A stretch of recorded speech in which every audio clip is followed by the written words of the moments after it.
Campbellsville has named a new head football coach, and they've taken a page out of their own playbook to name that new head football coach.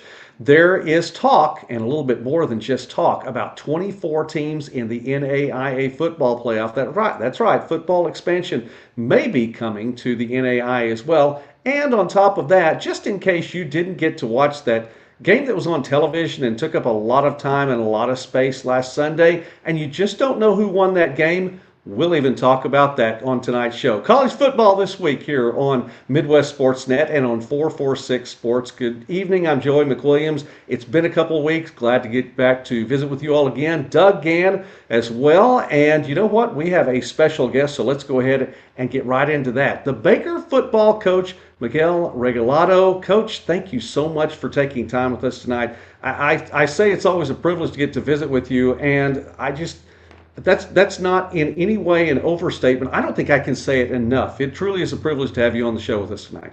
Always nice to be with you, Joey. Thank you guys so much for having me. And Doug, great to meet you for the first time. Absolutely. Looking forward to visiting with you. Yes, sir.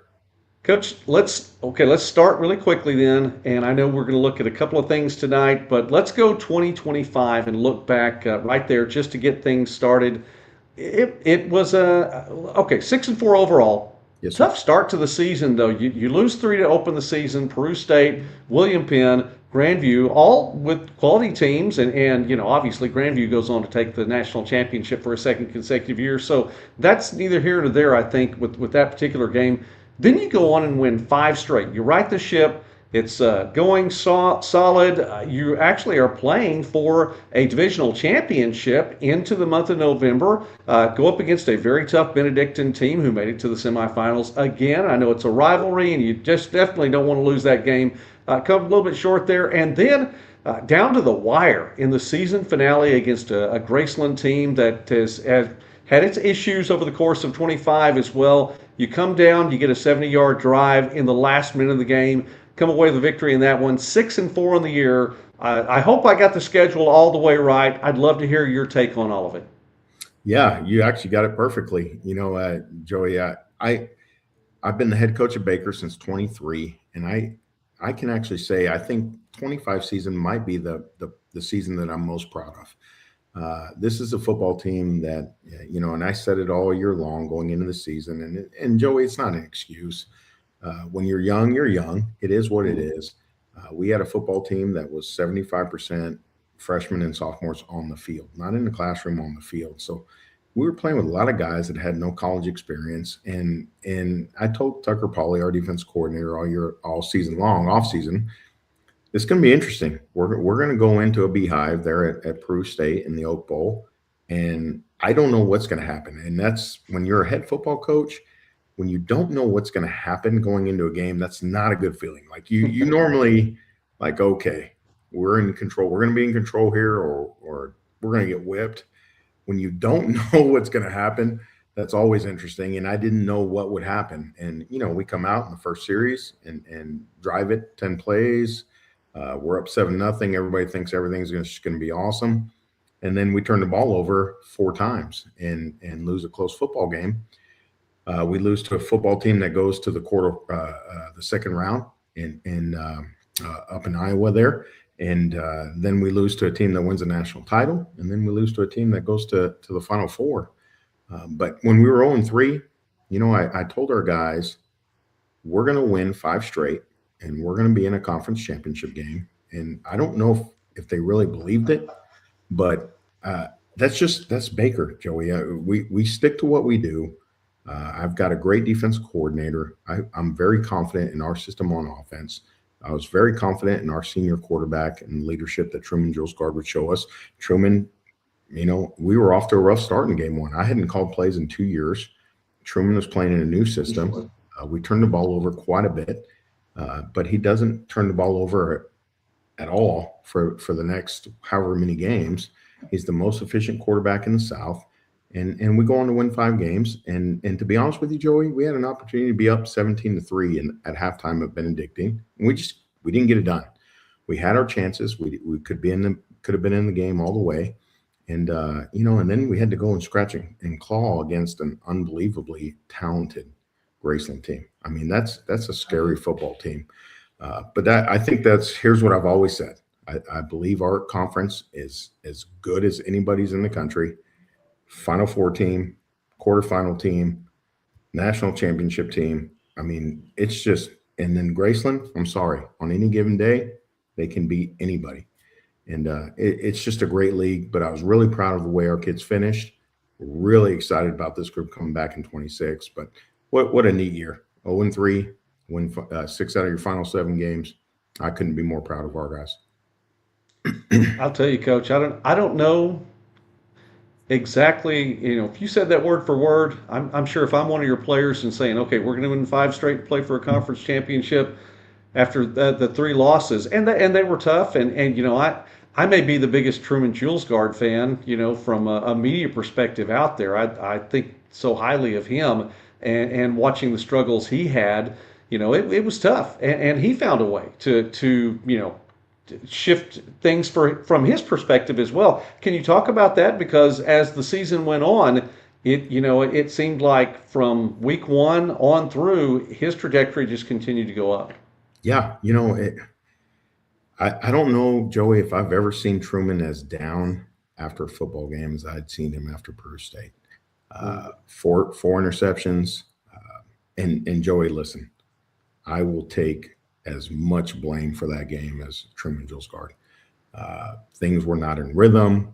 I don't know if you guys have done a game in Peru State, but they will play that music as loud as can be all the way up until you snap the football. I don't know if that's legal or not, but whatever.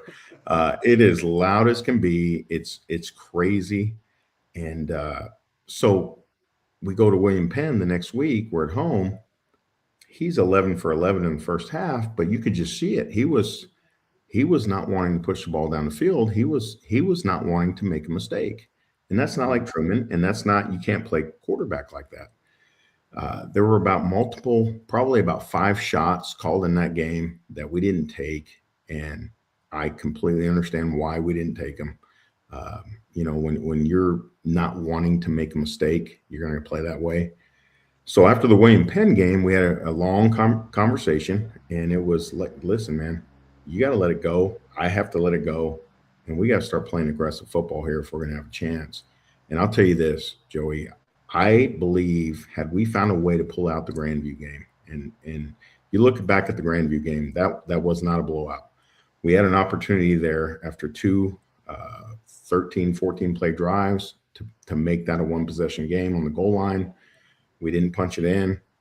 I think Truman Julesgaard played an unbelievable game in Grandview. I think he played one of the most unbelievable games I've ever seen at Graceland. And he's just such a competitor and such a good person. He overcame a lot of adversity. He never panicked. He was never high, never low. He was always just Truman, and could not be more proud of the way that he finished. And to throw the winning touchdown, that's kind of how his career should have ended, is just out on top, and just a great person. Couldn't be more proud of him. Yeah, I think so too. Coach, I want to go back to the first question that you answered, and you talked about this season, 25. You were probably more proud of that team because the youthfulness that they had on them too. How does that growing up, going 0-3, and then finishing with 5 straight? How much growth did you see from start to finish? You say, look, these guys have grown beyond their years. Doug, it's funny because when you're recruiting guys into Baker, you're talking about the history. You're talking about, listen, we're expected to play for conference titles. We're expected to be in the playoffs. 5-6 doesn't get it done. 6-4 doesn't get it done. And so when you're 0-3 with a young football team, I could just sense the panic. It was like, oh my word, here we go. This is going to be a long season. And that's where, as a head coach, if you really truly believe in your system, you believe in your staff, and you believe in your culture of your program, you can kind of just say what I said to those guys, which is just relax. We're not changing anything. We're not going to start practicing longer. We're not going to start getting up earlier. We're going to just continue to do what we do. And as they start winning football games, then you can see that young team really start to, okay, this is what we're about. This is, now I get it. Now I understand. And what I have right now, Doug, is I have a hungry football team. Yeah. Last year, anytime I talked to Joey, it was, we're young. We're going to be young. We're going to have some growing pains. I knew it. And here we go. Now I have a very hungry football team. Don't get me wrong. They're still young, but we're not even going to say that word anymore. They're just, now they're grown up. When you become sophomores and juniors, you're not young anymore. So, we don't recruit in the transfer world, Doug. We recruit guys that are graduating from high school. If you look at my roster, 90% of them are graduating high school seniors. So you're going to have years like 25 where you're really young. But if you just stick with it, those guys are going to become juniors, seniors, and all of a sudden you're going to be really good. And I think I have a really dangerous football team in 26. So it was just nice for them to see that, believe it, and now they're hungry. We talk a lot about recruiting on here too, and I just love that approach of going to high school, because I'll get on any soapbox you want and talk about the transfer portal, how much I don't like it, the transfer market, as the case may be.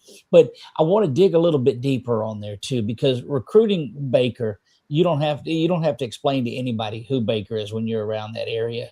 At Clark, it was a different approach because that was a startup for you. Talk to me a little bit about the differences in recruiting a Clark versus recruiting a Baker. Yeah, at Clark University, I was selling a dream. I was selling a vision. It's not like we had a history. It's not like we had alumni that could speak on our behalf. You're basically selling your vision. And, when you're in the best conference in the country at our level, that's a difficult vision to sell, especially when you're not winning games. Doug, we were competitive in my years at Clark. I'm very proud of my years at Clark. I have no regrets at that at all. It taught me how to become head coach. There was nothing that I would ever encounter at Baker that I hadn't run into at Clark. When you go to Baker, there's tradition. There's a history. There's a blueprint. And we have just taken that blueprint to a whole nother level in my 3 years here. Right. When you look at our roster, 90% of our kids, if not more than 90% of our kids, are from the state of Kansas and Missouri. We don't live in Florida. We don't live in Texas. We don't live in Arizona and California. There's nothing wrong with those states. But we recruit great kids from Kansas and Missouri. They're from good families. They're serious about getting their degree. That word doesn't even get mentioned anymore in recruiting, Doug. Education, degree means nothing in football anymore, which is sickening to me. But that's terrible. It is terrible. Our kids don't get paid to play football here out of pocket. On average, a Baker football player is paying anywhere from $18,000 to $22,000 a year out of pocket to go to school here. But you know what? They love playing college football. They are serious about getting their degree. They've played each other. Our families are tight. Our parents are tight. Transfers on our roster, you might see 10 to 15 transfers. And I'll tell you this, Doug, all of those transfers are from the state of Kansas or Missouri. I don't know how much longer we can do that, but until somebody tells me I can't, I'm going to continue to coach football that way. To me, it's about bringing a young man that's 18 years old, just graduated high school, developing him into a good human being and sending him off into the real world. We don't send guys to the NFL. We don't preach NIL here. We don't preach NFL deals. We preach degree, win championships, and go crush the real world. And it works for us, and it will work in 26. Look, I love it. One last little idiosyncrasy, I guess, for you. Not really a question, but I did look on your roster, and I didn't see anybody from Louisiana on there. So it's true that. But you've got a coach that spells his name with a little Louisiana flair, Bo. He spells it Beaux.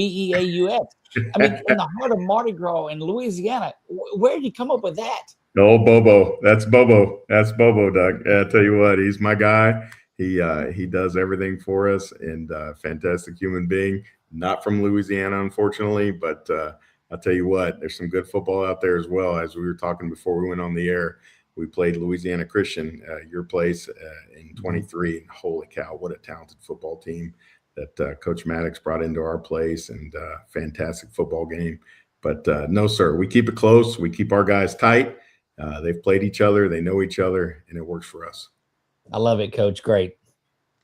All All right, Coach, really quickly, I want to give a shout out to some folks joining the chat tonight. And Tool Envy asking, where is everyone? Well, I was beginning to wonder that myself, Tool Envy, but I know that it's been a couple of weeks. When we take that week off for the Super Bowl, I'm not sure. Dave in the chat tonight, and Coach Justin Heaton in the chat tonight.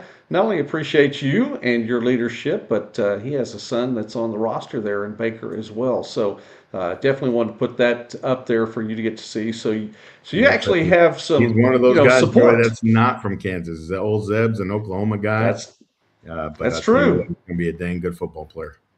A little bit north of where a whole lot north of where I am in the state, Coach, but still, proud representation from the Sooner State there. So Yes, that sir. that is fine. Now I want to say you just said you're not sending people to the NFL in a roundabout way. You have sent someone to the NFL, and it ties in to the uniform that I am representing right now here, and that is Mac Brown, who's a tight end coach for the Seahawks, who, he had a number of years playing in that Baker Wildcat uniform, 4-year team captain and All-American quarterback for Baker. And I mean, I've got a whole list of numbers here I could read, but I'd love to hear your take on that too, because I know you know Coach Brown. Joey, I've been affiliated with Baker since 2008. And I can say that I coached Mac in '08 and '09. We've had the National Player of the Year in Logan Bertell. We've had the Conference Player of the Year in Jake Morris. We've had some, Marco. We've had some unbelievable quarterbacks in Baker since 2008. I believe Mac Brown played the quarterback position better than anybody I've ever seen at Baker University in 2008 and 2009. He is just an unbelievable player. And listen, Mac Brown had a great time at Baker. That's kind of our culture as well, Doug, is if you go to Baker, you are serious about your degree, you love playing football, but number three, you have a great time playing football. We give our kids a lot of time to be great students, to have a good time, to do what they want to do. And Mac Brown had a great time. He had a crew that he ran around with where you just didn't know what was going to happen on any given night with those guys. But man, did they love Baker. They loved playing football. He was a fantastic quarterback. His '09 year may not statistically has been as good as the '08 year, but what people don't realize is his All-American tailback, Richie Bryant, was coming off a torn ACL. And so Mac had to pretty much carry the load in '09 and was just as good, in my opinion. So I'm not surprised, Joey, that he's got a Super Bowl trophy right now. Mac is a self-made man. He started it at Lawrence High. He moved up the ranks. His dad's a Hall of Fame high school football coach. Mac is the best thing I can say about Mac is this. Mac has not forgotten where he's come from. If you text Mac, if you're a Baker guy and you text Mac, he's going to text you right back. I tried not to text in 25. I knew they were going to be on a roll, or once they got on a roll, excuse me, I tried not to text. I'm a jinx guy. I don't believe, I don't want to jinx anything. Then they hit the playoffs and I'm like, oh my gosh, this is for real. And then they got to the Super Bowl and I still hadn't texted them. I sent a text right at kickoff.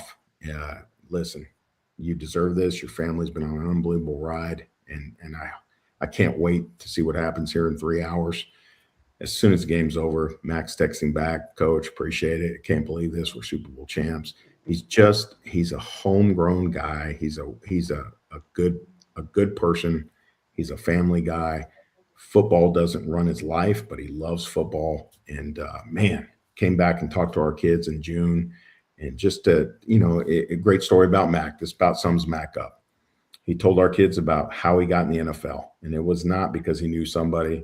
He literally sat down and wrote a letter to every GM in the NFL saying, here's who I am. Here's what I've done. Anything that I don't care what I have to do. I'll work for free.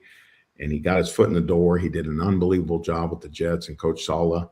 And it turned into a position with the Seahawks. And now, holy cow, you're talking about Saleh just got the job with the Titans. His offense coordinator, Kubiak, just got the head job with the Raiders. I mean, Mac, you watch. Mac is going to have a great career here in the NFL, and he'll never forget where he came from, which is awesome. I know we're going to continue to follow him right here as well, but now I feel a little bit more of a personal tie. He Yes, doesn't know me, but I still feel a little bit more of a personal tie. It's Okay. well documented on this channel for sure that I'm a Seahawks fan, so he's there got you a go. place in my heart. Doug, did you have something? No, coach, I just every week, and I'm new to the NAIA game, and it's great to be able to visit with and hear different stories. That's the one thing that I talked to Joey about is that you hear stories like that, and football is just genuine. And you answered the question earlier that guys aren't looking to jump around; they're looking to play football, and they're looking to get a degree. We're just excited to be here and to visit with you, and can't wait to make it up there to see you guys on campus. You'll love our place, Doug. We're not flashy. Here's the pitch that I use at on recruiting trips. People come to our place. I say, listen, we're not going to wow you with facilities. If facilities won championships, we wouldn't have two of the last three. But I tell you what, we got great coaches here. We got players that love football. They love being at school, and they're going to do great in the real world. And shoot, can't wait to have you on campus. Love it.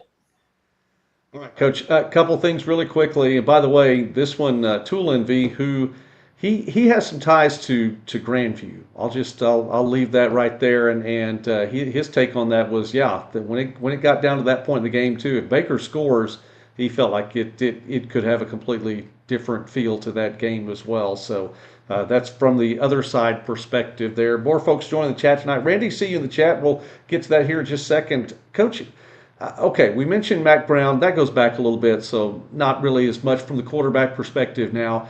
Truman Julesgaard has used his, I'm guessing, has used his eligibility. It's You never tough to know say anymore, for do you? sure. Okay, it's tough to say for sure anymore. At any point, what's going to happen, and the whole 5 years. Thank God that's been at least kicked down the road for a little bit. That's Yes, sir. from my perspective. But then even Sam Hagerman, Yeah. who is now your quarterbacks coach as well. You've had some pretty solid quarterbacks come through there that I know you've had a chance to work with as well. I'm not asking you to name a quarterback now in February. We're not looking for QB1, but I would just say, how's it looking, and recruits coming in as well. I know there were some of the roster last year, but do you have any new coming in? Yeah, Joey. The thing I'm most excited about this spring is the amount of competition we've created in each room here, especially the quarterback room. Truman has been just a kind of a safeguard, for lack of a better word. We've been so comfortable having Truman here for so long, and he's been so dependable and fantastic for us. But now it's time. It's he's graduating, and I'm happy to say Truman's going to be here helping us, and we're going to help him get his master's degree, and he's going to coach for a while. Whether that's something he wants to do for the rest of his life or not, I'm not sure. But until he figures it out, we're going to help him get his master's degree. But Sam Hageman had another year. He told me, Joey, and going into the 25 season, he said, Coach, I have a knee surgery and I'm going to recover. And if I can come back, great. If not, I would like to take a year and come back in 26 and show you that I can run this offense. So Sam is going to be out of retirement, so to speak. And we're excited to see him back in pads. He had one more season. He's going to get his master's degree. And, Joey, I think what Sam's going to show us, and whether he's the starting quarterback or not, I think when you have a chance to coach this game, and then play it, I think your vision of the game completely changes.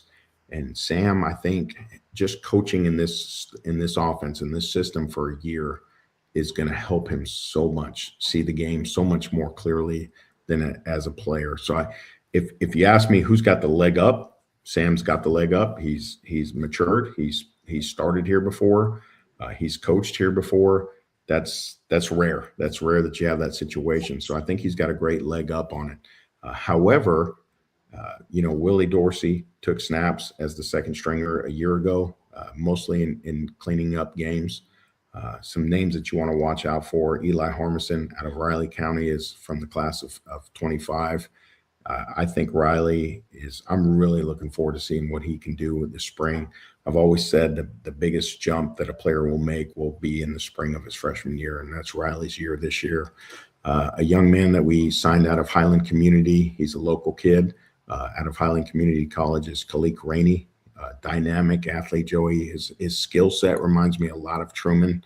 He's not the prototypical pocket guy like I would say Sam is.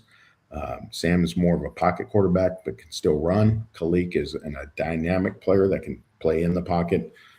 So I'm really looking forward to seeing what these guys do this spring. I think we've created some great competition in the quarterback room. If you ask me who has the leg up, just being that he's been a starter here before and he's coaching the system, Sam, Yeah. I'm looking forward to it. That's a great And one he to has have playoff on. experience too. He's played in a playoff game, 100%, Joey. That's exactly right. All right, Doug, any final words? We want to appreciate your time, Coach, for being with us tonight. My Anything? pleasure, guys. We could talk all Yeah, night. you hung out with a good while, and we just love it. I learned a lot about the program. Thank you. You're welcome. Thank you, Doug. Thank you guys for having me. I appreciate it. All right, Coach. I definitely, we want to get together again as it becomes preview time a little bit later on. But I'm so thankful for the time that you have, and I'll drop this one up here really quickly. Randy Stoner out of Texas, by the way, and his son Rob went to the online camp this morning, as a matter of fact, Texas Wesleyan. But he appreciates you as well. Everyone loves Coach Regs. So You know what's awesome is that previous comment, Joey. I'm telling you, if we get it in at the goal line at Grandview, I'm telling you that's an interesting game. And at William Penn, that game is closer than people look at.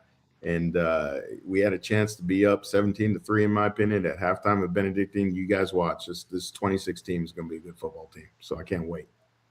We're going to watch you, Coach, without question. Coach Miguel Regalado, friend of the channel here on Midwest Sports Net, and by the way, Doug, with 446 Sports, we appreciate you. You always, Coach, have an open invitation to come back and visit, and we're very grateful for your time tonight on a Sunday night. Coach Miguel Regalado, the Baker Wildcat football coach. Thank you, sir. Appreciate it, guys. Take care. All right, we're going to let him go then and get on with his Sunday night. Doug, my goodness. Coming back from Super Bowl Sunday and we get Coach Regalado on here. Are you kidding me? Look, that helps ease the pain of that game a week ago. But it's just everybody that we talk to each week, and I know you've known them for a while. I did too. A Largen or a Zorn jersey. I did as well. I see the comment, but we talked about going and finding somewhere for October 31st and finding somewhere to go because that was when we're on the bye week as well.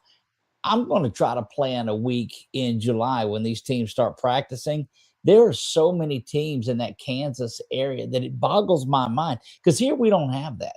We've got the D1 schools around and you don't have a lot of that. There's a lot of football up there. There is, and where Tulenby's around, there are a couple of areas that are hotbeds for NAI football. One of them's right up there. If you look where Grandview is and Briarcliff's right there, and I mean it is not far down the road at all for Northwestern and for Dordt. I mean they're all kind of right there in a big mess. And what you're talking about as well is it's Kansas as a whole, but where Baker is and where Mid-American Nazarene is and where Ottawa is, all of them on the Kansas side of that Kansas City metro area. And then you get over to the Missouri side and you've got Avila right there. You have a few more that are all within that little whole Kansas City metroplex area that my goodness, there is a lot of good football being played. And but like Coach Regalado said, though, I mean, you don't have to say a lot to sell Baker. Winning this football program in NAIA football, and definitely it's a good place to be. And as long as he's at the helm, if my son were playing football, he's not. But if he were, he's one of those coaches that I would have I would support 100% and send him right on up there. But Joe, we've seen that almost every week with these coaches that we've talked to. I'd love to have I'd love to have him here. I'd love to have him up at Friends or down at Kaiser, and you just this NAIA level of coaches, man, they're genuine. They're doing it because they love it. None of them are getting $1 million salaries. No, I agree with you on that. All right, Doug, we're right about the half-hour mark. Wow. And I know we have a lot to talk about tonight. So thankful for Coach Regalado's time really quickly. Let me address Tulenby's comment there really quickly before we get into the news, and we have some extra points tonight. We're going to call the segment at the end. We've got extra points. I figure let's go ahead and keep the football theme with a few extra things tonight, but we do have some news to talk about, and not small news on a couple of these things as well. Let me throw this one back up here, okay? Largent jersey, I would love to have a number 80.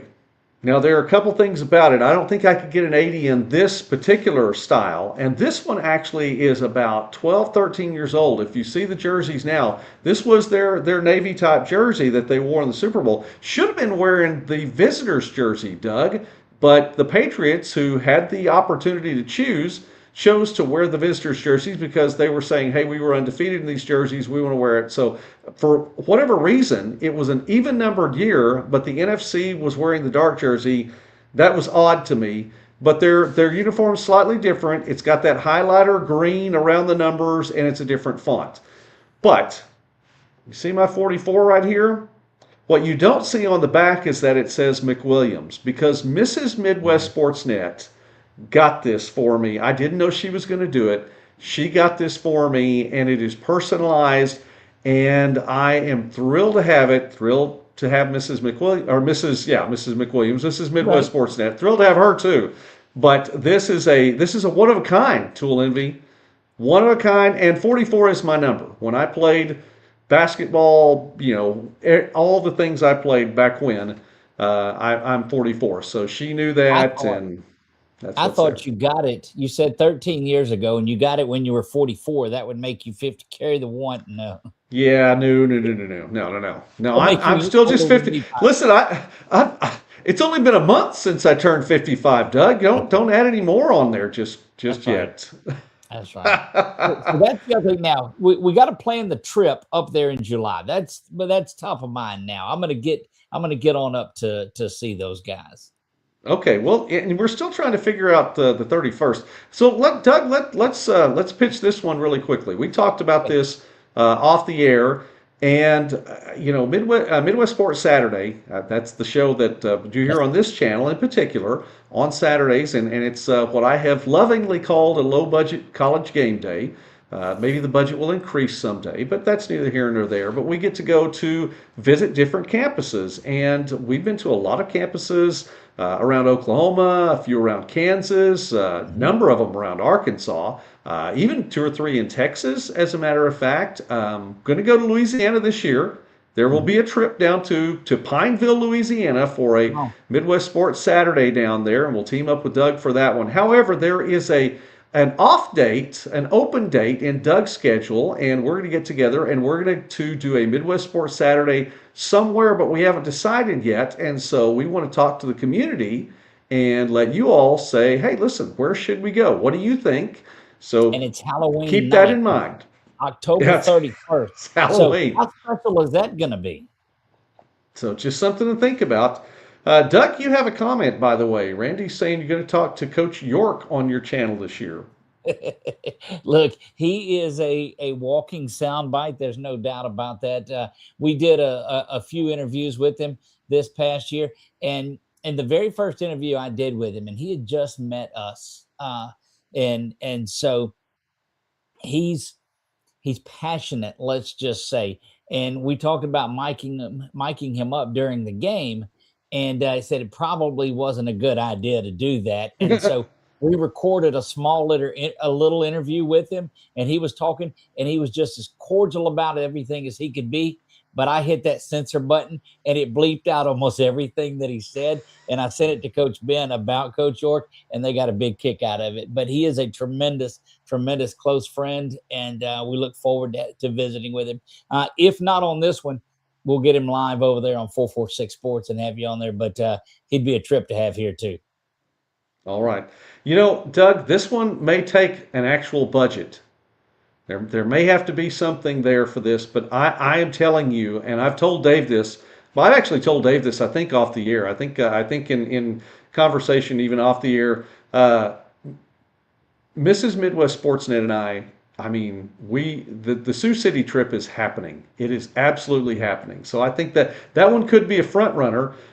Justin says, my vote, and that's heading up there to Baldwin City. So we'll have to see. And by the way, is that do they have a home game on October Home game on the 31st? That's where, 31st because yeah. we were looking at, where was it? We were looking at Friends, and they're on the road that weekend. So Yeah, well, that's a I mean, I've been to Friends before, so I mean, we need to pick somewhere we haven't been. we So, hadn't been a lot of places, but I well, agree that's with true, that. Doug. You Yeah. have that's true. That is true. We need to figure that one out. So, Sioux Cities that we need to We're find out, are bringing, they on the list? look, we're bringing expectations of good tailgating and great atmosphere and Exactly. all of those things because this is a one-time event for this year. For this year, yeah, for 2026. By the way, if we do get to make it to your location, we definitely want community members to stop by and be on the show too. I mean, Yeah. there's Oh no no, question. absolutely. You have to stop by. Mhm. That'll be a lot of fun. So depending upon where we are, and some of you guys to get to shake hands with you all for the very first time, it was such a thrill to get to meet people. And I know that he's not here right now. Robert made his way down to. I got to see you down in Louisiana recently, just on a He work came trip. So that down. was great. A I tremendous visited story with. too. And he had the chicken cracklings, and that's one thing that you're going to have when you come down here too, chicken cracklings. And the idea is it comes from the original pork cracklings, which is just a deep fried pig Mhm. fat, which is okay. And so they made them out of chicken now too, the chicken skin on there, and it's just it's in this time of Mardi Gras, which is happening on Tuesday. Man, it's full on Louisiana. So we're going to get you indoctrinated into all of it when you get down here. I'm going to take your word for that. We'll see how that works. I don't know about this Oklahoma boy. By the way, I have also visited. I want to mention visited with Randy more than once down at Tex Wesleyan. So he's been down there too, and lots of other folks. I look forward to getting to shake hands with Dave and with Justin someday wherever we go. So let's get into the news, Doug. We're Yes. we're into the second half hour now, and I want everyone to get to stay with us a little bit longer tonight. News, news, news. Campbellsville has hired another quarterback alum. How about that? So you follow up Jacob Russell with Hunter Brown, which interestingly enough, Doug, it's a play out of their own book. Not only are they hiring a quarterback, they're hiring alum, but they're following someone who followed Jacob Russell. Jacob Russell was the quarterback there at Campbellsville. He was followed by Hunter Brown. Jacob Russell is the head coach. He steps out. He's going to be followed by Hunter Brown. And if you go to the website, Doug, I don't know. I like DC Comics. We don't have to go into too much comics here, but I do like DC Comics, and I'm a fan of Green Arrow. And of course, Arrow was had his show on for about 7 or 8 seasons. Hunter Brown, the picture they have of him, folks in the community, I'm telling you, if you should check this out on the Campbellsville website. The picture that is up there with Hunter Brown, he looks like Oliver Queen. I'm telling you, he looks like Stephen Amell, who played Oliver Queen on there. You ought to check that out if you liked watching Arrow. But that former All-American quarterback, Doug, and they had success with the last one. Why not go that direction again? It's more and more of what we see, and maybe it's old hat for all of you guys, but the tradition starts when a player is there. And you look at Coach Ben, that is there, an All-American from there. These guys give their heart and soul in their times. Like Coach Reg said, they're not there chasing anything other than a degree. And it's a part of their life. And yes, if they're going to coach, why not come back here and do that where they're familiar and where people are familiar with them? And man, that's the number one thing I think that I love about the NAIA is that it truly is family. And I just love that. Absolutely. You know what this means, by the way, too, Doug? This means that, and I wanted to have a little number 89 to throw up on the screen and just put it up there, not just because I'm the class of 89, yay, go class of 89, one of the 89ers, but this means that there are now 13 of the 14 head coaching availabilities that have been filled, and that means that it is now 89 days. It's like we need the little graphic up there, like workplaces have, 89 days without an injury. Langston is now 89 days without a head coach. 89 days. Look, I I've got didn't a see that graphic one made coming. for this. and I can hit the present button, but I don't want it to jump up on the screen right away. So, but it's a pretty good Okay. one.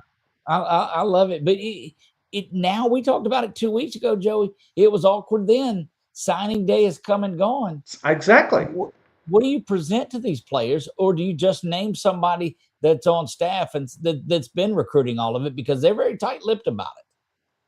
Yeah, I'm just surprised.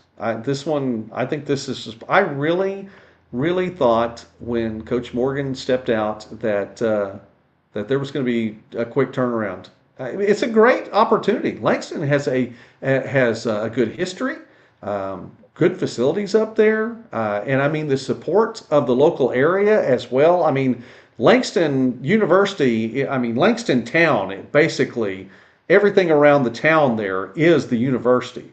And you're not that far from Edmond, which is, pretty much part of the Oklahoma City area. I really thought that would come through. So I'm waiting to see how that pans out, and we'll definitely give it a lot of fanfare here when they do hire their new head coach. I was introduced to walking, I think it was walking nachos, walking Frito pie up there in the press box when we were there for that game this year. Yes. It's just a big bag of Doritos that they open up, Mm-hmm. and you just or walking taco, whatever. I'd never had that before, and did have a couple of them there. Yes, a couple, but A couple. They are good. Man, Anderson Stadium is great. It really, really is. And the halftime performances, I have to tell you, when I go up and do a Midwest Sports Saturday, I think I've done 3, if not 4, up there because it's not that far from Durant, and I just love the folks up there. right. But the halftime performance is going to be great. I always have the band director on the show with me at some point in time that day, if it's not in the actual show itself, but it's a halftime performance. So Nice. we need to keep that in mind. All right, couple more things here. Let's see. Tool Envy says Mid-American Nazarene has a nice new facility. Tool Envy, the plan was last year when I did Mid-American Nazarene, and we did it on the opening weekend, and I was up there. They were supposed to, I was told the year before, they were going to have the facility in place, and so I was going to get to help break it in. And it didn't happen, and that's all well and good. I know those things, it's neither here nor there on that. Yeah, I'm planning on going back to Olathe for sure, but hopefully that'll be at the beginning of the season.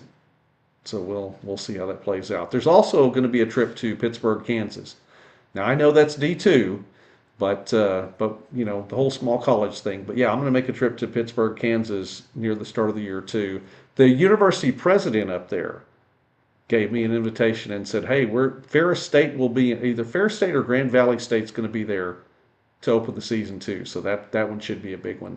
All right, hey Matt, Matt's in the chat tonight, part of the community. The comments are at Dakota State on October 31st. Come on up to the Dakotas. That's a long way from Louisiana. Yeah. That could be fun though. Yeah. That could be a lot of fun. Doug, Mrs. Midwest Sportsnet has been on me for a number of years saying I think too small. So let's not think too small. Let's think big. I'd love to get to meet Matt face to face too. So look, wherever we go this season, it's going to start something that for the next several years is going to become a pretty cool tradition. I certainly believe. I agree. Okay, Grandview. So this one's not in Oskaloosa. This one is in Des Moines. I have driven through Des Moines one time on the way to Davenport.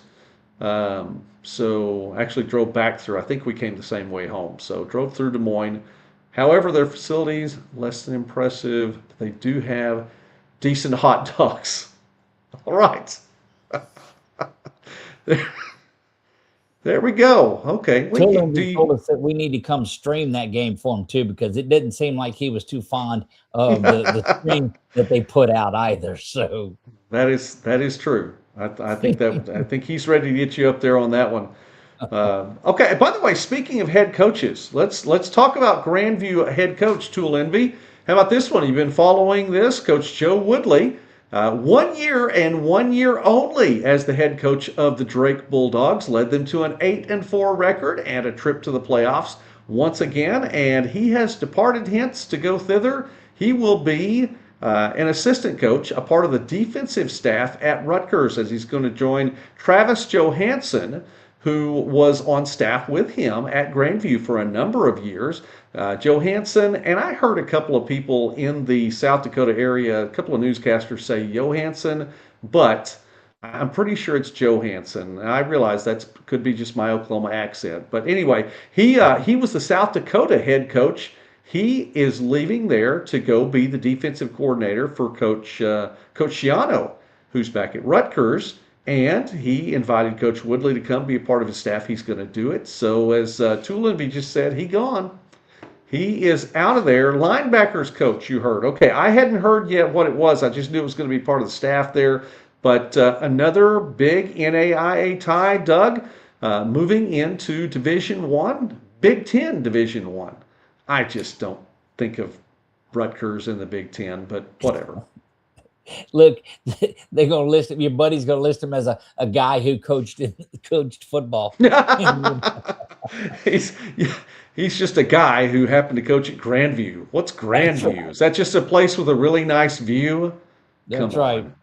I'm trying to pull it back out, get you up there.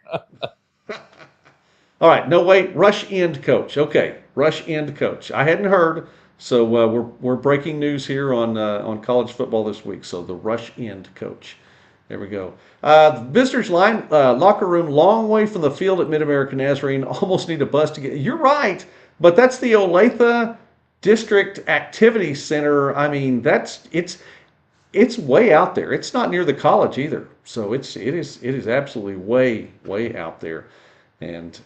But yeah, you're right. Some of the places like that have that. It's going to be good for Mid-American Nazarene to have that as well. But anyway, Grandview coach Joe Woodley now in Division I football, Doug, in the Big Ten. Let's continue with the NAI though. And no, tell you what.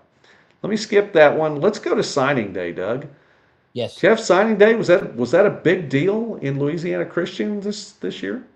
It was. It turned out to be a really good day, and I got to sit in on a couple of the day of phone calls, and that was pretty cool. I didn't get to say anything, but was a part of it, and to see the intricacies of the way that it works and what these guys are doing. These are guys that really want to come and play football, and there are some costs that are associated with it, of course, because scholarships don't cover everything on there.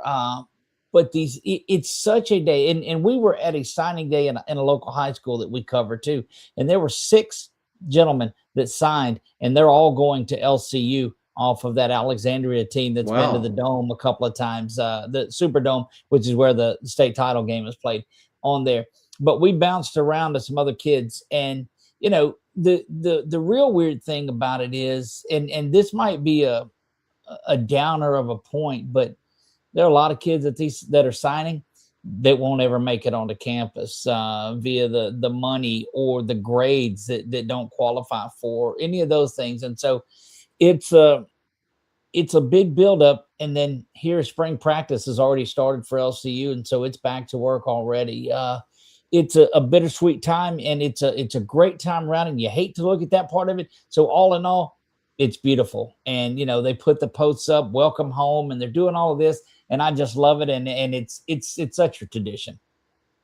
You mentioned that too. And wasn't it Coach Davis a couple of weeks ago that said, hey, listen, we're not going to talk too much about them until they put that deposit down. That's exactly they sign, but they have to put that deposit down, and they've got to be a part of it. And finances are an issue. So, they are. And you're recruiting, and it's a difference between, hey, we want to sign. And look, here's another thing. These kids today are jumping to put these offer graphics up. I was offered by this and I was offered by that. Mm-hmm. And slow it down a little bit and make sure it's the right fit. And I forget which coach. I think it was it Terry in Kentucky that was there. They run together. Coach Aubrey. Yes, Coach Aubrey at Kentucky Christian. Don't come here if it's not the right fit. This has to be your place, because don't come here and leave. And man, I don't want to be that Debbie Downer, but I certainly want to to say that, hey, look, this is different than Friday football. This is different than high school football. You're going against there, and there's a guy that may have been there 3 or 4 or 5 years, and you're going to get hit harder than you've ever been hit. And if you can handle that, and you can adjust to doing your own laundry, because mama's not going to be there to do it. So yes, all in all, it was a great day. Well, cool. Well, I'm glad. I definitely wanted to hear about that. There were a couple of things I wanted to mention from signing day. Before I do, though, Dave thinks very highly of the Midwest Sportsnet budget. Yes. Morning sign at Midland, so going to Fremont. So that'd be a Nebraska trip on October 31st, but Dave, I'm sure, would be there for that. Not too far a trip over to Fremont. So going to Midland on that one, about 9 hours and 27 minutes from Durant. And yeah, it's Fremont. Oh, good. I'm glad I remembered that properly there. Just hop on your private jet, and Dave's going to pick me up at the airport. Okay, now, Dave, I'm going to leave this up here for just a second, just so you know. This is something to think about. You guys know I have 4 daughters. My baby daughter, my 19-year-old, is dating a young man who is going to be a pilot. Awesome. Heck yeah. So maybe, just maybe, now he's not ready yet, but maybe, Dave, the private jet flights might be in the future. We'll just see. So briefly, when you were talking about the jet and the budget, I thought you said $4, and then it worked in that you had 4 daughters. I was like, okay. 4 daughters, yes. Right. No, the Midwest Sportsnet budget is a little more than $4, Doug. We're not going to say how much more, but it's a little more than $4. So we're all right on that. Yeah, This is what there were 2 things on signing day that I want to take away. One, there were some kids that I thought had some interesting stats to go along with them and interesting bios. But the other thing was this, and everything now, and I wish that Henchman 21 were live tonight with us, but everything is kind of Frontier Conference shifted a little bit here. Did you see that Montana head coach, Division I, FCS, not FBS, but FCS, and guys, you all may have seen this in the community as well. Montana head coach Bobby Houck, his signing day was a press conference to retire. He retired and announced his retirement from Division I Montana Grizzlies on signing day. That was a big deal. I mean, they were talking about having the signing day and all this is going on, blah, blah, blah. Nope, we preempted regular scheduled programming for this retirement press conference, and so that was the big deal up there. And turns out he didn't actually retire at all, because a couple of days ago he was announced as the defensive coordinator at Illinois. So he's shown up at a Big Ten program as well. The main thing, Doug, he didn't want to be the head coach anymore, and these are quotes from his press conference. Dealing with what college football has become is not always enjoyable as a head coach. A lot of the head coach stuff in current day Division I college football is not enjoyable. A second place, quote from his press conference. And, number one, yeah, we've been talking about that. I mean, we've been saying that this is out there, and it's become more and more a business. Teams have GMs now. Yeah. I always thought that was an NFL term. There are OU has a GM. So many of the Coach Ross is basically a GM at Graceland now. Stepped out of the head coach position. He's taken that job there. I think that's one thing. Doug, did you have anything to say about that before I get to the other point of that? No, I agree with you, and the pros of what's going on there, or I guess the emphasis that's going on there. One, what do you do as you're the recruits? I mean, because you've signed there, but now your coach leaves. I think you get out, but you go to another school. You saw what happened with Kiffin and Ole Miss and LSU this year, just the battling that went on with them. And that was prior to signing day on there. And if a kid does it, they're going to go in there and they're going to blast him on social media about how he does this. But you see the coaches doing it. And that's a couple of times this year that a coach has retired or left and had a job a week later. Yeah. And he seems like a really good person from what I've seen over the years, and even through the press conference, seems like a really good person, but he didn't retire. Right. And that's where during the press conference he was saying he was retiring. Well, unless you're calling a week off retirement, and maybe he thought he was retiring and just couldn't, pass up the opportunity there at Illinois, that's fine. I get it. That's between him and God and everything. That's all right. My second point was, did that resignation though? Is there a trickle down effect in the Frontier Conference? There's a lot of good football being played in the Frontier Conference, Mhm. and there are a number of schools. I've heard about it at Carroll. I've heard about it at Montana Western. I've heard about it, visiting with these coaches. Sometimes these kids, they decide they want to go D1, and they get up there, and you know what? It wasn't all that they thought it was going to be.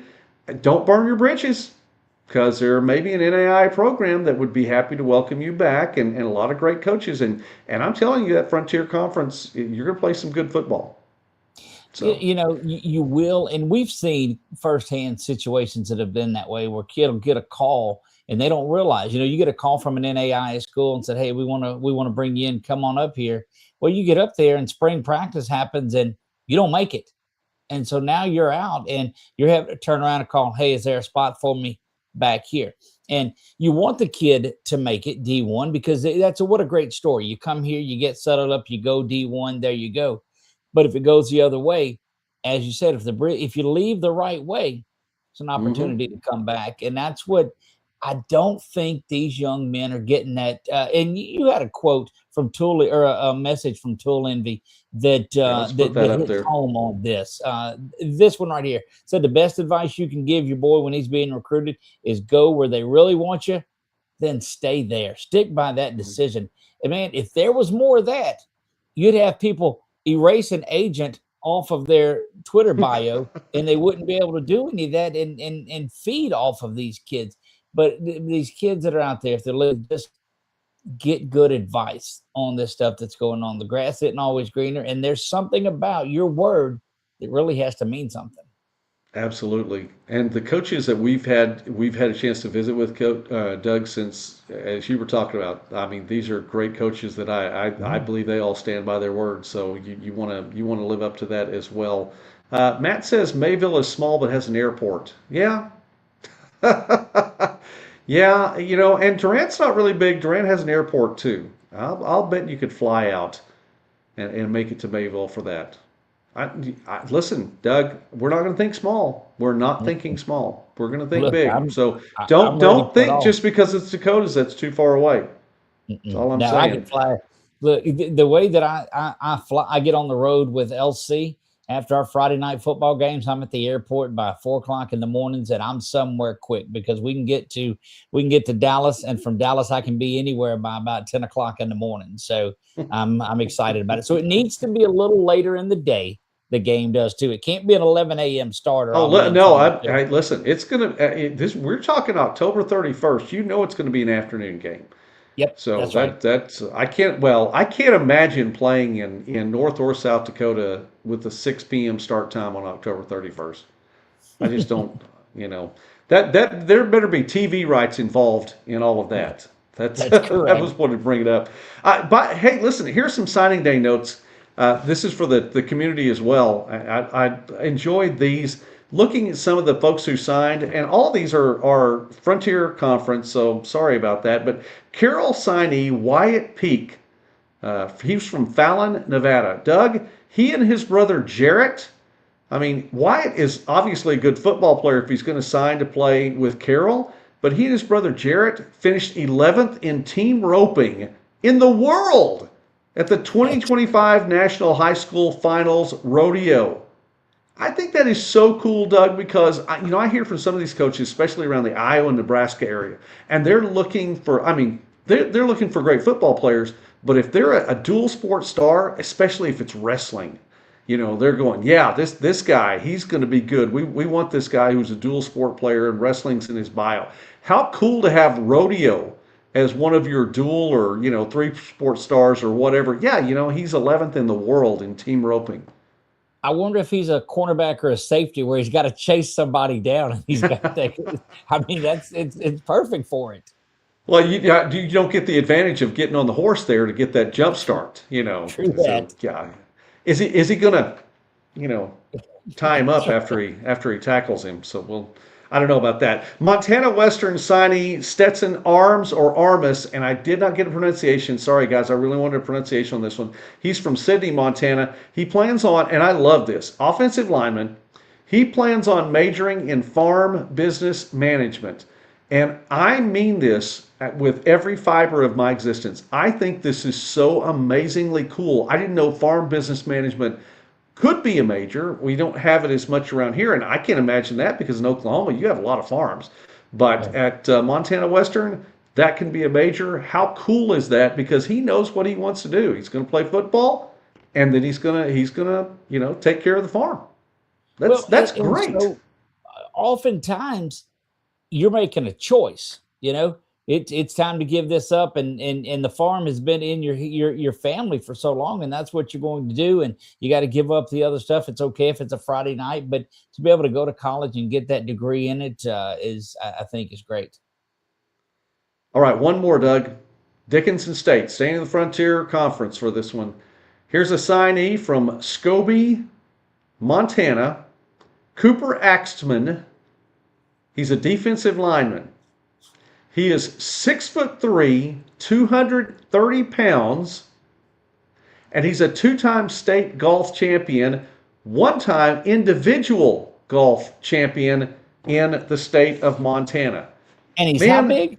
he is 6'3", 230, and I'll bet his drive. I mean, shoot, he's taking some of those par fives. He's putting it on the green from the tee box. I mean, he's just the balls are scared. Absolutely. How cool is Like it that? I takes mean, me yeah, five shots I'm on a not par saying you. three just to get it to the green.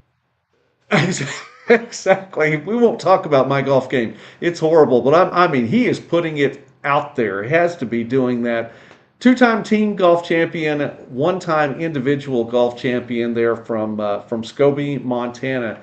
That is incredibly cool. Another one of those dual sport stars that you don't often think of football and golf. I don't anyway. Maybe you do. I'm not. I don't want to speak for the community there. I don't Most know. of most of our baseball players are playing Mhm. golf, but that's about it. Yeah, and it depends on what time of year too. I mean, it's if you can play one sport in the fall and one in the spring, then that helps a whole lot with that. One other thing too, talk about transfers, and I think this is going to have to be Doug, the new. If I can pull this up here, I think I have it. Hang on, just one second. And perhaps I can see it this time because last time, I couldn't. But I I'm don't. I'm, Well, I'm you're not going to be believing. able to see this. So let's see. Tell me Uh-oh. if you can hear this. You know what that is? That's no. That's the Star Trek transporter from the Next Generation. We're talking about the transfer market here, Doug, and that is the sound effect that needs to go with that as well. And from the transfer market, Kansas Wesleyan had 16. I didn't see their signees, but they did have 16 midseason transfers, and 9 of those 16, Doug, were from Division Two. So, we kind of alluded to the fact that there are going to be some players on the Division Two level that, may not want to make that jump, but that's a good place to land there in Salina. Look, it's not terrible at all when you're able to go in there.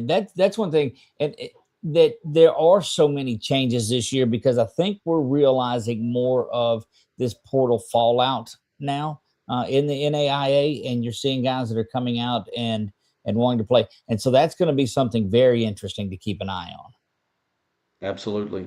I want to put this one up there. I tried to get all the comments as I can up there, but to your point, Doug, the boys coming out of high school, Justin says they need to learn how to be men of integrity, stand by their commitments, And and and that and that goes a long way. and I absolutely agree with it. But to counteract my own point, when these coaches are doing it and these coaches are jumping and leaving, something's got to happen that really change. We got to have a paradigm shift in the way things are going. Yeah, one thing I would say that's a good comment, Justin, too. And by the way, I didn't want to miss this one. Obviously, had a good trip to Baker. Felt like Coach Regulato and the staff there made him feel like an individual and not a number. It felt like home. I like that. Yeah. Great Baldwin City, great place. It's a nice little area up there too. So I think that's neat. Doug, with at least with Coach Houck, he left it up at a point in the off season. What Kiffin did and what some of these other coaches did, you know, jumping all but mid season. I mean, look, it Yeah. didn't happen till Mississippi. Well, no, they were still playing. I They was were going to say play. till Yeah, the regular they went to season, the till the playoff. regular season was over.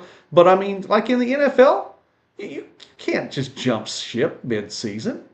That's right. Matter of fact, there's very big issues. But what happened at LSU and Ole Miss is some of the staff came with Lane, and then it allowed them to coach at Ole Miss in the playoffs while they're doing Yeah. it. And then after a game, they're like, "No, come on back. We're not doing that anymore." So it's I don't know. All right. Well, I alluded to something at the start, and I need to get this in. So first off, the NAI reported on their site was happy with Crowley. That was something in some of the meetings that happened in January. They were happy with their what went on in Crowley, Texas. Doug, we had a good time there. They plan on, according to the website, plan on continuing to have the national championship in the Texas area, but will announce either an extension for Crowley or an announcement for something else in the coming weeks. And I You think know, that's good. I hope they go back to Crowley. and when we talked to Steve there at that time, he said they liked it a lot, and that they were, if you'll remember, they were talking about building some more media day time into it and making some more things around there. Um, but they got to do something to get the local fans out to that game too. That's the number one thing. Maybe a little more build up locally prior to that. And of course, it's they're far enough into the month of December at that point in time. I mean, a lot of the high school football is it's not over because they're still playing and they're trying to Right, get to AT&T Stadium, but there aren't as many teams that are playing because you pared it down. The bracket's gone through, and then there aren't as many teams out there. So there could be something good to that. Here's the other thing from the NAI. I alluded to this at the start, so if you were watching from the beginning, I promise I did not forget about this. Didn't know I'd be into the second hour on this one. Doug, there is a sport motion made by the Coaches Association at the NAI Football Coaches Association annual business meeting in January yep. for a 24 team playoff field. I don't know that we're necessarily breaking news, or maybe we are here on college football this week. Did you know there is talk of it's more than talk, Doug.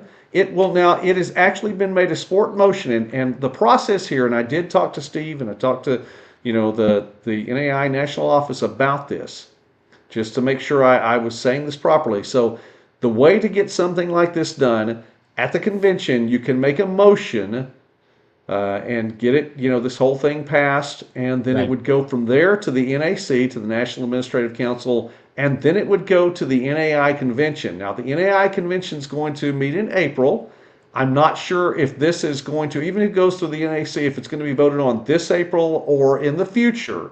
So that one we're not sure about. That this is not necessarily 2 months away from a vote. It could be a little farther down the road, but it has passed the first hurdle, and in the vote of the coaches who were there, and there's a record of all the coaches that were there, of the coaches that were there, 42 of them, it was a 42 to nothing vote, Wow. unanimous vote for this motion to go to the National Administrative Council to go from 20 to 24 teams.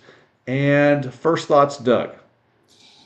We talked about it a couple of weeks ago, in the week prior to, about opening it up there, and then but you talked about percentages that would put you at a dead on 25% of the teams Yep. that are in there that are making it, with, like Tool Envy's comment comes in right now, that you have the top 10 every year anyway.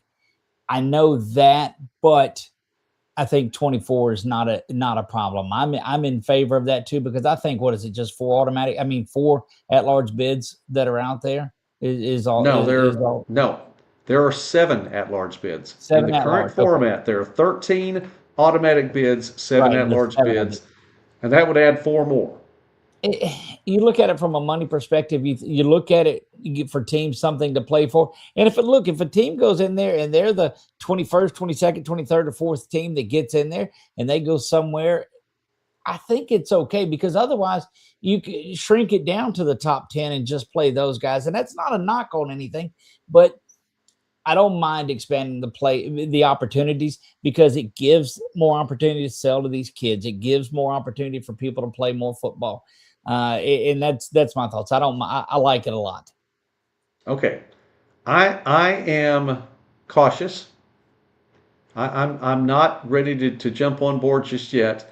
Um, I the first here's the first thing, and I don't want to come across as too cynical. And Doug, I really try to always come across with the positives. So before I'm going to give a pro and a con here in just a moment for this, I think first off, anytime adjustments are made like this, you always have to look and go. There's got to be money involved somewhere. Yep. I think in this day and age, you always follow the money trail. Okay, what's behind this? So but I'm not saying there's money. I think this is a pro though. If you're looking at it from the perspective, okay, what's a positive here? Well, number one, it would definitely bring in more money. And here's how this works. In just in case anyone didn't know, when for every game in the NAI football championship series, the playoffs, the host team puts up $30,000. That's right. Every I would imagine, except for the national championship game, and that's a neutral site. So the host team puts up $30,000. Now, the good news is for that, if you're the host team, you can make all that money back up. Tickets, sponsorships, all these concession, all the things that are there that are part of the experience, you can make that money back up. And of course, the visiting team has to concern itself with travel and, some other things. And there are some offsets for the visiting team as well. But so there's a pro there that you could bring in this. If you get four more games, there's $120,000, just as a baseline right there that can be used to probably help make the whole experience a whole lot better. If you have an extra six digits to work with, Doug, that could make it maybe a little bit easier, help with travel costs for some of these other schools, because if you do go to 24, you're looking at a little bit more travel, and there could be a couple more plane flights. Yeah, So and there's that. you've got indirect costs associated with it as well. There'll be more TV, which the TV are small as it is anyway, but there's still some more things that bring in revenue to it. So it is a money maker for those guys. Matt says he's with you on this one. There you go, So Matt. you got a It's a little lonely support place to there. be in my mind. It's a lonely place to be. Okay, Matt's going to make sure you're not that lonely there, Doug. I'm cautious on it. I'm here. I think is the con, but it's what you were saying was a pro. It does comes into play, and I think that's something that the NAI does on all levels. I mean, with not all levels, but with all sports. So here's your field of how many teams play X sport, which in this Mhm. case it's football. Then what is the percentage that needs to go on to make it into the playoffs? So it's different with different sports. I mean, there are like 48 volleyball teams, and I think 40. I don't know what the number of baseball and softball, but it's right around that. Last year, 20 teams out of 94 possible went. That is 22.3%, something like that. So roughly 21%. This brings it up to an even 25. We know there are going to be 96 teams that play football in 2026. 24 of that's easy math. It's 25% even. I think you can come to the point where it does get to be too many. So, or too big a not too many, too big a percentage from the proportionality perspective there. And I have heard from my sources. Oh wow, Doug, I have sources. No, Does that make me sound cool? Can I sit at the cool kids table now? absolutely, Um, 100%. all right. I have sources who have spoken to both sides of it and said yes, this is probably going to pass, and no, this is not going to pass. So I don't know. Look, though, you're talking about organizations and groups that said, yes, we're going to vote on 5 for 5, and then no, we're going to kick the can. We're going to kick it down the road a little bit more, too. So until it goes back to recruiting, until the ink's dried, it's just good to talk about. Yeah. Let's go to the community here really quickly, and let's go right here to just increase the teams with buys. Actually, you decrease the teams with buys on that one. Correct. So yeah, there are less buys at that one. But you're right. There are going to be a few less buys. Matt has it. That's the way I believe it would be set up to play out. So you're looking at 8 first round games, 8 buys as opposed to 4 first round games and 12 buys. So that much is there.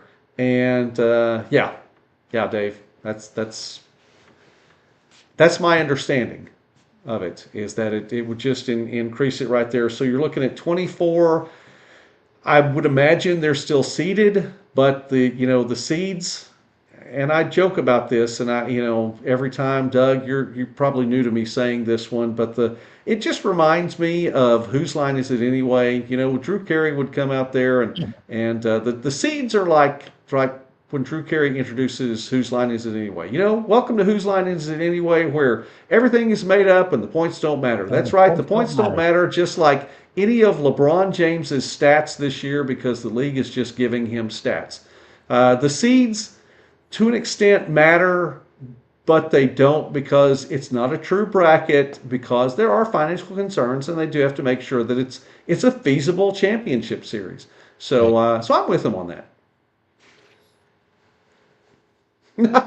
Matt's getting a lot of love tonight, Doug. Look, I like that, because they're showing how wise he is, and you go back to siding with earlier you. comment about Yeah. he's with me. So Yeah. yes, it's a trickle down effect, and I'll take it. All right. I think that's it. No, wait. We have some extra points tonight. But what do you all think? Okay, let's let me go to the community. Doug said he's in favor of it if it passes. Matt's agreeing with Doug on that. Anyone else? You guys agree? Don't agree? I'm cautious. I'm not going to put anything out there one way or the other on this one. I don't know if I like it or not. I think you do come to a point where you can have too many. And seriously, people's, if some is good, more is better. I don't agree with that all the time.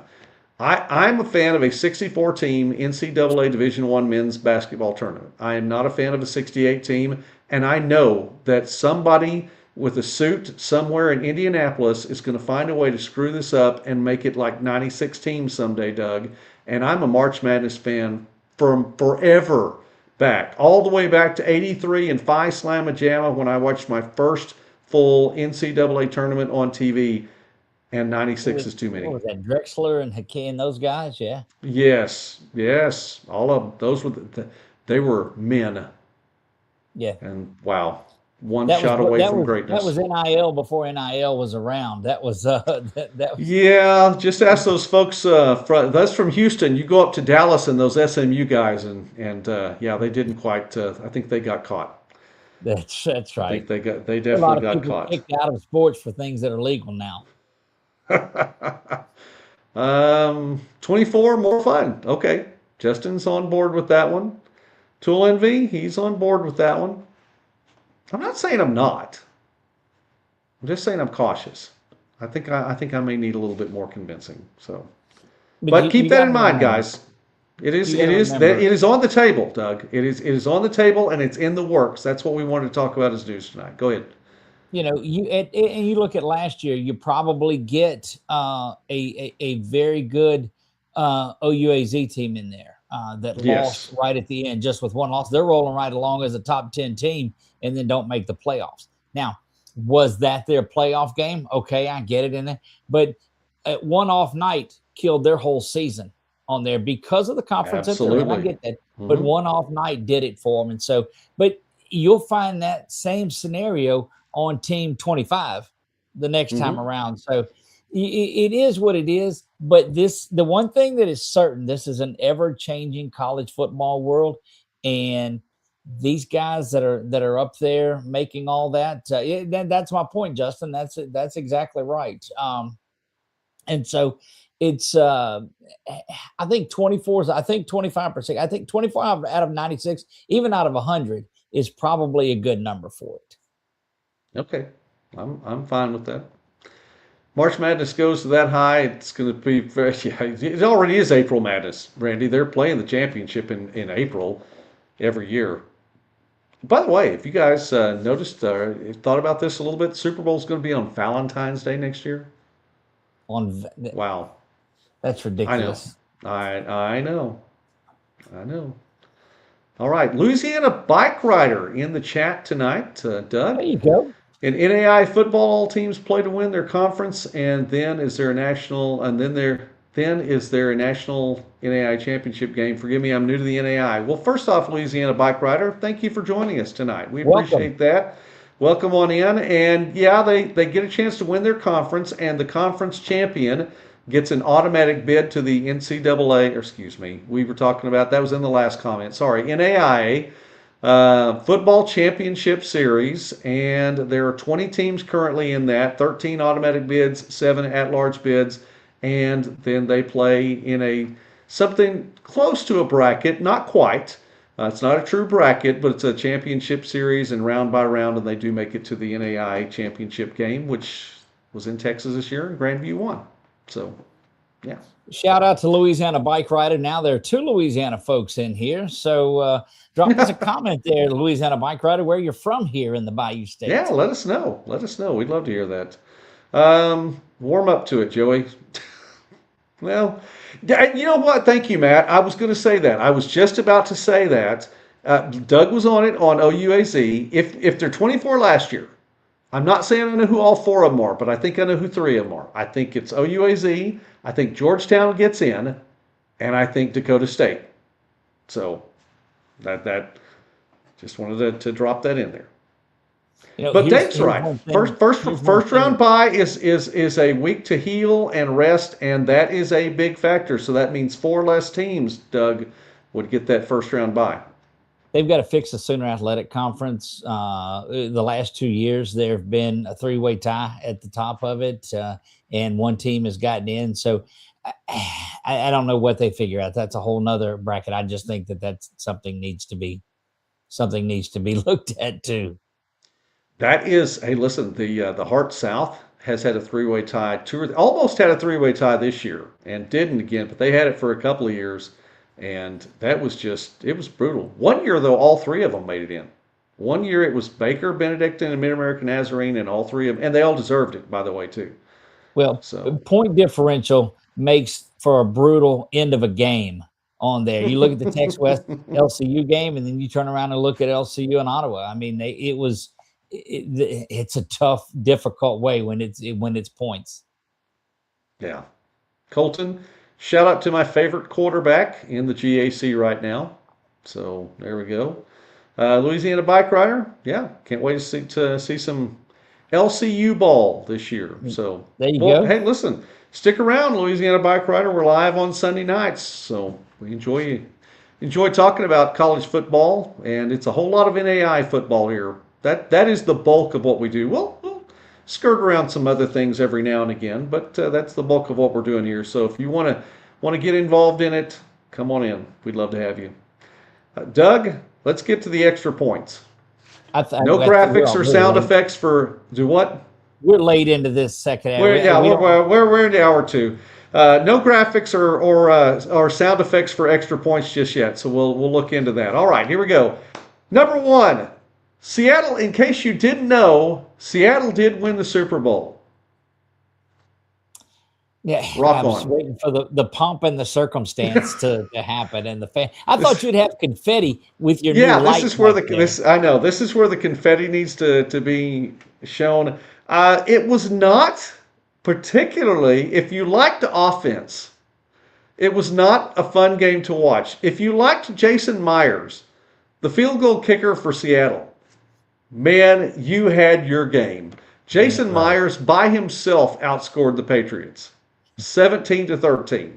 It was, I mean, if you like kicking field goals, it was your game. I don't know. I didn't. That's okay. But that's some people do. Quite frankly, That's what we saw in the NAIA national championship there for a while too. Where field goals and Yeah. attempts and Hmm. such. So I was wondering what we were going to see on that.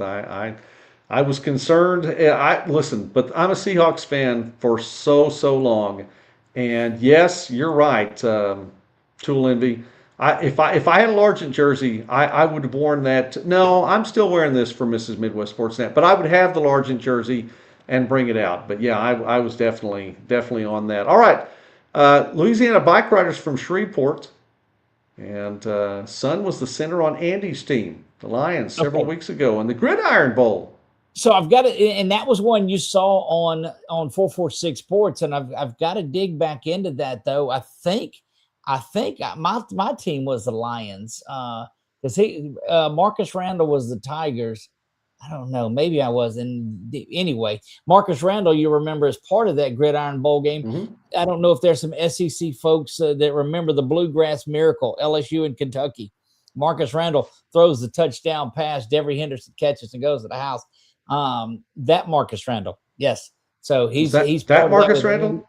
Yes, that with that Marcus Randall. He's part of that with Andy Bryson, and we have broadcast the Gridiron Football Bowl game, and so we're excited to see your son come up here, and you'll be able to watch all of the LCU games right here on 446 Sports, home and away. Sounds good. Tool Envy dug the game. I did. I like the game. I like the output. And I don't mind defense. I really don't. And I think I like Jason Myers. So there you go. Sam Darnold did like Kenneth Walker. Kenneth Walker was fun to watch.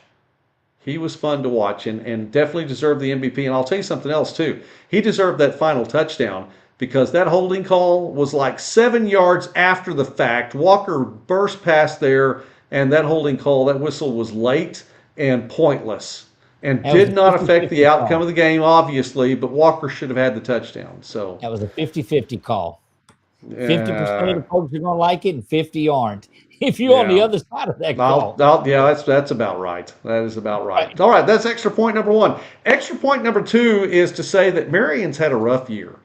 They had to forfeit their football playoff game, and Pat Knight is out as the Marion head men's basketball coach. Pat Knight, which you may remember, the son of former Indiana coach Bobby Knight, who's now not the only Indiana University coach to have an undefeated season. See here also Kurt Signetti. But Right. Bobby Knight's son, Pat Knight, who was in midway through the second year as the head coach there at Marion, and he stepped out. He retired. He resigned. He didn't retire. He resigned. That's right. There's a difference, folks. There is a difference between those Very. two. And I mean, he just up and quit. And word is he was interviewed by a reporter. I never saw him say anything, but the reporters from around the Indianapolis area had a chance to speak with him and said that administration had fired. This was from him. This is not me. This is from Pat Knight to the reporter that the administration had fired one of the assistant coaches and without him knowing, and that also asked him to fire another assistant coach, and he said no, and he stepped out. So it's been a rough year for Marion from the two headline sports in football and men's basketball. If that is the story, I applaud that. If he's standing Yeah. up for his guys, that makes him that dude, and I certainly appreciate it. So yeah, that's there. One more extra point. This is for everyone tonight. Here we go. Arizona Christian has hired a new football coach, and we know who that is. It is Drew Maddox. Arizona Christian has also hired a new pickleball head coach. I am not kidding. Andrew Antila, who played soccer at Duke and made an appearance in the Final Four in soccer, and pickleball could be an NAI and/or an NCAA sport sometime soon. I Doug, we live in look, 2026 now. some of these sports that have made the Olympics, then pickleball being a sport that you can get a scholarship to go play, or if there are that. But I don't know about that, but well, I mean, they give them. Look, you can get them for playing video games. You can get it for esports. You can get yes, all of you those can. things. So what's to say? What's to say what comes out of it? One thing that I didn't make this list on here today.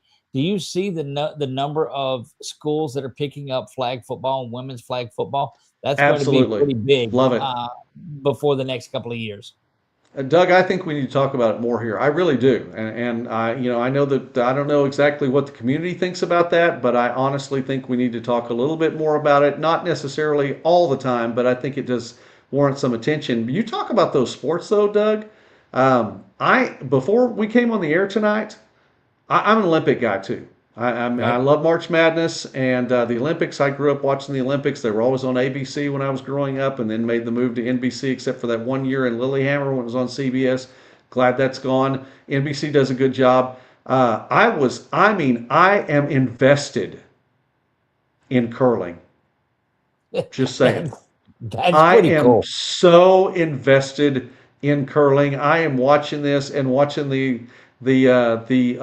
U.S. team in particular. And Canada has a scandal, you know, with putting that extra touch on there and poking the little granite with the fan. I don't know if you guys saw that or not. How I'm dare maybe they? way too invested in Olympic curling, but I am. So, Yes. to, to envy.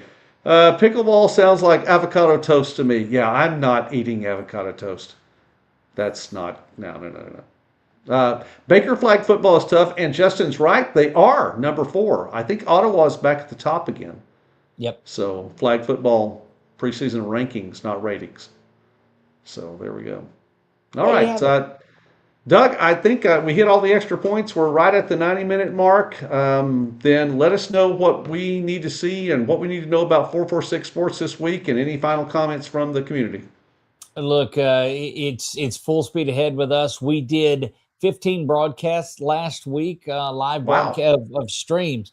We covered soccer, a soccer playoff game. We did basketball, baseball, and softball all on the channel.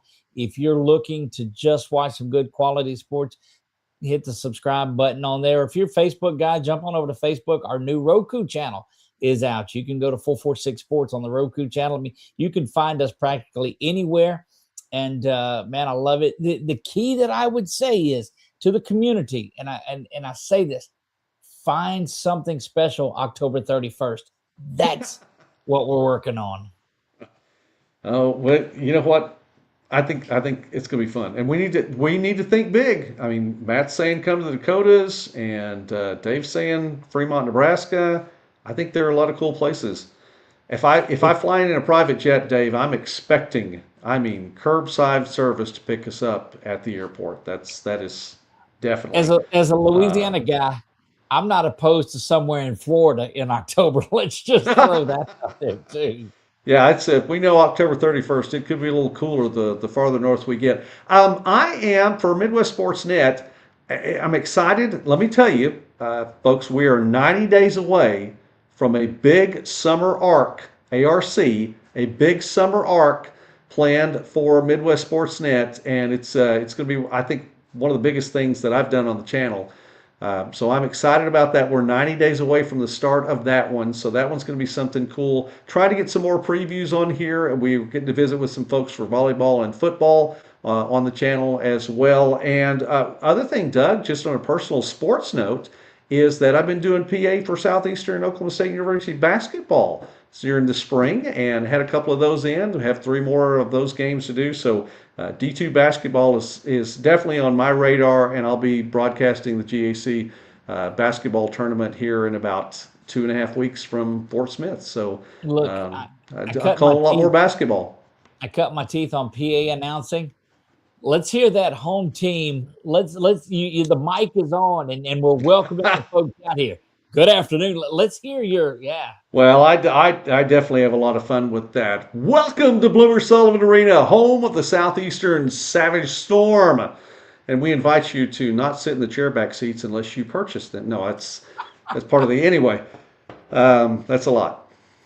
3-point Entertaining, shot for Santiago Camacho Gomez. entertaining, yet strict. I love it.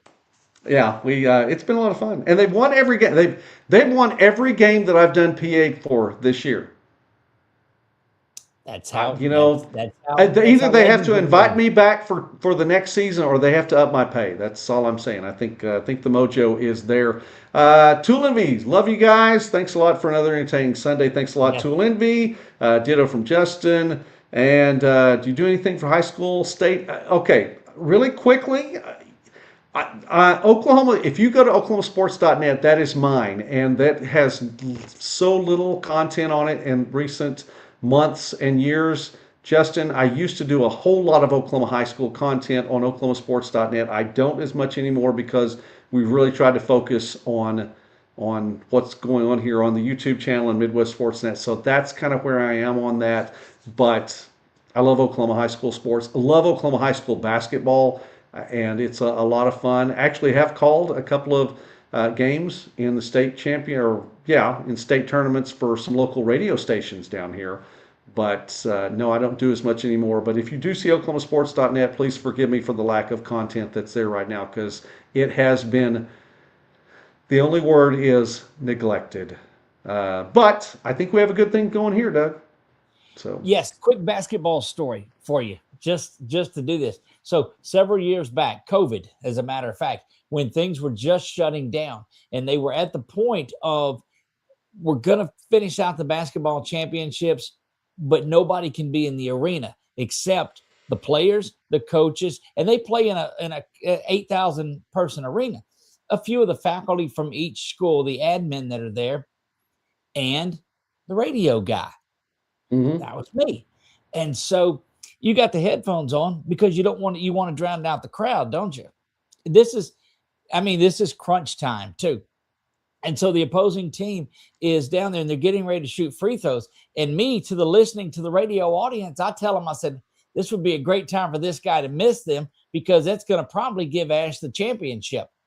Well, everybody else hears that in there because nobody's in there. And everybody turns from the paint and the free throw line and they look at me and I'm like, well, it's true. Well, it's true. Well, it's true. So true Oh story. That happened right man, there for Alexandria I, Senior High back in 20. I, it happens. It It absolutely happened. happens. I completely understand that. And you know, I can tell you some stories. All right, Tool Envy, digital dust. Yeah, sorry about that, Tool Envy. I know. So please don't get mad at me, guys, for OklahomaSports.net if you go there. It needs some love. I may have to give it some love this spring. All right, Dave, thanks. Thanks to everybody. By the way, everyone for being a part of the community tonight. Dave, Tool Envy, Matt, Justin, all of you guys. Louisiana Bike Rider Welcome. in the chat tonight. Welcome to you, Colton, as well. Be on there. Randy, thanks for watching tonight. I don't know if I hope I hit everybody on there. Of course, I got Dave and oh my goodness, Doug. Thanks to Coach Regalado. Oh, Coach We Riggs is a cannot. champ. Yeah, absolutely. Thanks, Coach Regalado, for being a part of the program tonight. Shout out to him as well. Okay, for Doug, Gann, I am Joey McWilliams. Sure do appreciate you guys watching tonight. We will be back next Sunday night, and I hope that you all are back here as well. God bless you all, and have a very great evening.